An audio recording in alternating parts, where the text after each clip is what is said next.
जैसे ही गर्मियाँ शुरू हुई वैसे ही सब्जियों ने भी सितम करना शुरू कर दिया।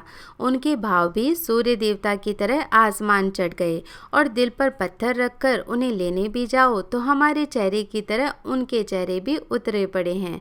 बस एक प्याज ही है जो सर्दी हो या गर्मी हर समय मुस्कुराता रहता है। तो चलिए आज इसी का इस्तेमाल कर बनाते हैं एक बहुत ही टेस्टी चटपटी चटनी। तो इसके लिए सबसे पहले एक कढ़ाई के अंदर 2 चम्मच तेल गर्म होने के लिए चढ़ा देंगे। तेल गर्म हो रहा है तब तक दूसरी साइड मैं ले रही हूँ 2 बड़ी साइज के प्याज और इसी के साथ एक बड़ी साइज का टमाटर। अब जो प्याज है ना उन्हें हम कट कर लेंगे। तो पहले मैं इसे हाफ कट कर लूँगी और इसके जो बीच का वाइट पार्ट होता है ना उसे इस तरह से काट करके हटा देंगे।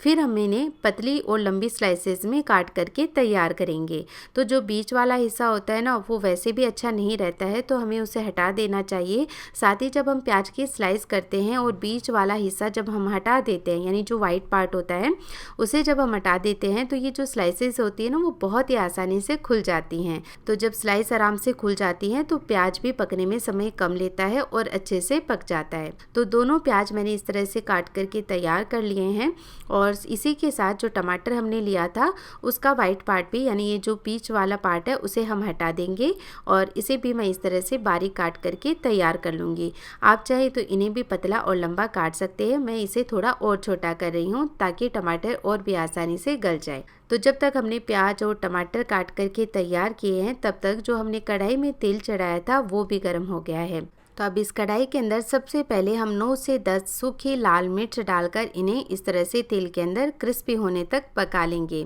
जब हम साबुत लाल मिर्च को इस तरह से तेल में पका करके लेते हैं और फिर उन्हें पीसते हैं तो इससे चटनी का टेस्ट बहुत ही बढ़िया आता है।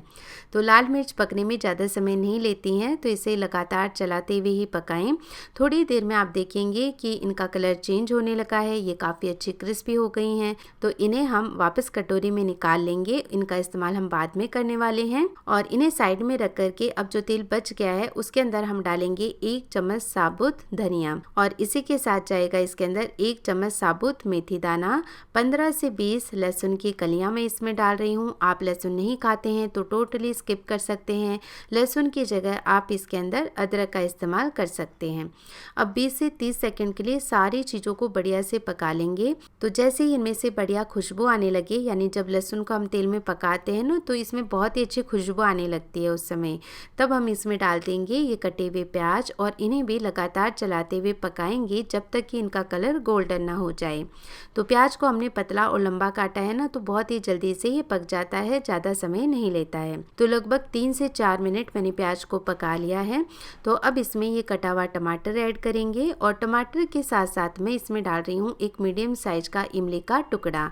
तो इससे जो चटनी बनेगी वो बहुत ही अच्छी खट्टी सी बनेगी जो खाने में कमाल की लगती है। आप इमली नहीं पसंद करते हैं तो इसकी जगह अमचूर का पाउडर इस्तेमाल कर सकते हैं, लेकिन इमली का टेस्ट इस चटनी में ज़्यादा अच्छा लगता है। साथ ही मैंने इसमें स्वाद के अनुसार नमक भी डाल दिया है और सारी चीज़ों को बढ़िया से मिक्स करते हुए फिर से 4 से 5 मिनट के लिए पका लेंगे। तो आप चाहें तो इन्हें लगातार चलाते हुए पका लें या फिर बीच बीच में ढक करके भी इन्हें पका सकते हैं। तो अब जो टमाटर हमने ऐड किया था वो भी अच्छा सॉफ्ट हो गया है और इमली भी सॉफ्ट हो गई है। तो बस गैस का फ्लेम ऑफ कर देंगे और इन्हें अच्छे से ठंडा कर लेंगे।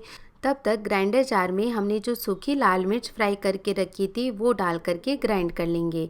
तो इन्हें आप पहले ही ग्राइंड कर लें ताकि ये इसीलिए ग्राइंड हो जाएं। तो बस देखिए इस तरह से ये ग्राइंड हो गई हैं और चिली फ्लेक्स जैसे ये दिखाई देने लगेंगी। इस समय ज़्यादा इसका फाइन पाउडर नहीं बनेगा।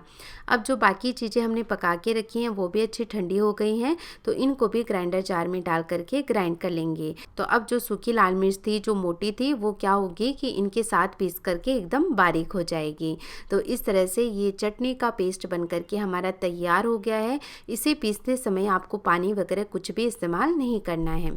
अब हम कढ़ाई के अंदर फिर से 2 चम्मच तेल गरम कर लेंगे और तेल के गरम होते ही इसके अंदर जाएंगे कुछ दालें और मसाले। तो यहाँ पर मैं ले रही हूँ 1 चम्मच साबुत सरसों, 1 चम्मच डालेंगे जीरा, 1 चम्मच डालेंगे इसमें कच्ची चना दाल, 1 चम्मच कच्ची उड़द दाल और 1/4 चम्मच हींग। तो ये सारी चीज़ें आपको तड़के में ज़रूर से डालनी है। चटनी का टेस्ट इससे बहुत ही बढ़िया आता है। फिर इसमें मैं कुछ साबुत लहसुन की कलियाँ इस समय इस्तेमाल कर रही हूँ क्योंकि बीच बीच में जब इस चटनी को खाते हैं और लहसुन की कली मुंह में आती है तो चटनी का टेस्ट कमाल का लगता है, लेकिन इस तरह से इन्हें डालना टोटली ऑप्शनल है। आप चाहें तो थोड़ा सा बारीक काट करके भी लहसुन को डाल सकते हैं। फिर मैंने इन्हें 20 सेकंड के लिए पका लिया है और अब इसमें डालेंगे 7 से 8 करी पत्ता और फिर से इन्हें कुछ देर के लिए पका लेंगे। और करी पत्ता बहुत ही जल्दी से क्रिस्पी हो जाता है और काफ़ी अच्छी खुशबू भी इनमें से आने लगती है। तो बस यह तड़का हमारा तैयार है। अब तैयार किया गया चटनी का पेस्ट हम इसके अंदर डालेंगे और इसे लगातार चलाते हुए तब तक पकाएंगे जब तक कि जो चटनी है वो कढ़ाई को छोड़ने ना लगे। तो जैसे जैसे अब ये चटनी पकेगी तो वापस इसमें से ऑयल सेपरेट होने लगेगा। यदि आप बहुत ज़्यादा तेल डालते हैं चटनी के अंदर तब तो आपको तेल बहुत ही अच्छे से दिखाई देगा, लेकिन मैंने कम तेल का इस्तेमाल किया है तो इस तरह से यहाँ पर आपको तेल छूटता हुआ बहुत ज़्यादा नहीं दिखेगा, लेकिन जो चटनी है ना वो बहुत ही अच्छे से कढ़ाई को छोड़ने लगेगी। तो बस ये हमारी चटनी पक कर के तैयार है। तकरीबन 6 से 7 मिनट के लिए मैंने इसे पका लिया था और अब इस चटनी को मैं सर्व कर लेती हूँ। तो इस चटनी को आप रोटी, पूरी, पराठे, चावल सब के साथ एंजॉय कर सकते हैं।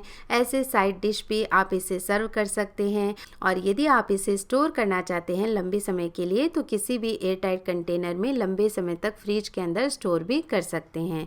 यदि आप तेल का इस्तेमाल ज़्यादा करते हैं तो इसे बाहर भी इजीली स्टोर किया जा सकता है। तो फ्रेंड्स, आप भी ज़रूर से एक बार ये प्याज की चटपटी चटनी बनाइएगा। मुझे पक्का यकीन है आपको ये बहुत पसंद आएगी। और अगर आपको ये प्याज की चटनी पसंद आए तो प्लीज़ वीडियो को लाइक और शेयर करना भी ना भूलें।